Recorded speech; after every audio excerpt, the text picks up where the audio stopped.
Hi, next up we have Frederick R. Frederick is a 22-year-old African-American single man. Frederick's appearance, he's slightly disheveled. He has difficulty maintaining eye contact. He's a computer science major residing in the residence halls in a small private Baptist college.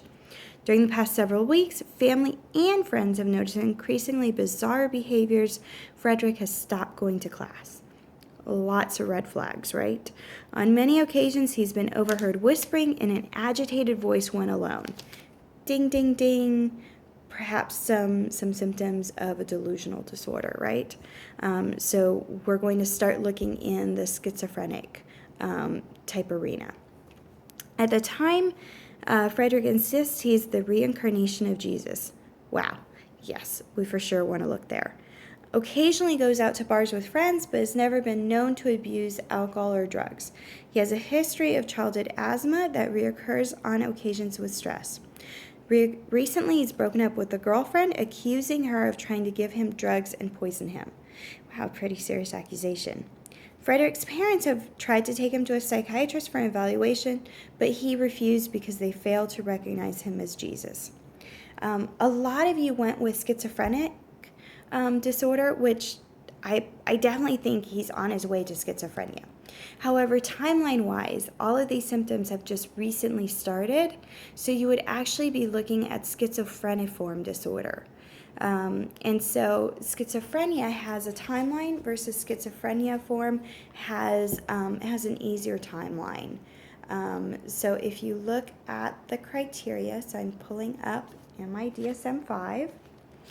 If you look at the criteria, so 2 or more of the following each present for a significant portion of the time during a 1-month period. At least one of these must be 1, 2, or 3. So yes, he definitely has delusions. He has some disorganized speech, it sounds like, and he's definitely got some negative symptoms. Criteria B is an episode of the disorder lasts at least 1 month, but less than 6 months. So right now we're probably at the 1 to 2 months. So this would make sense. When the diagnosis must be made without waiting for recovery, it should be qualified as provisional. So right now we would qualify it with provisional. He has not made a recovery. Schizoaffective disorder and depressive or bipolar disorder with psychotic features have been ruled out. It doesn't sound to me like depressive disorder with psychosis or bipolar disorder with psychosis, but those would be 2 to investigate. The disturbance is not attributed to the physiological effects of a substance or another medical condition. That would be something to look into. So even though all of his friends are saying, no, he's not a drug user, that would be my first suspicion. So you'd want to run a drug test just to see whether or not there's something going on there.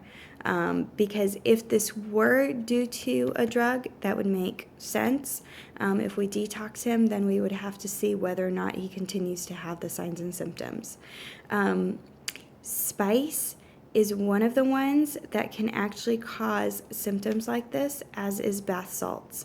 So when you do a test, you want to look to see whether or not the test can pick up on those. A majority of our drug tests cannot pick up on those. You also want to do a really good clinical interview, and you want to investigate that. Okay.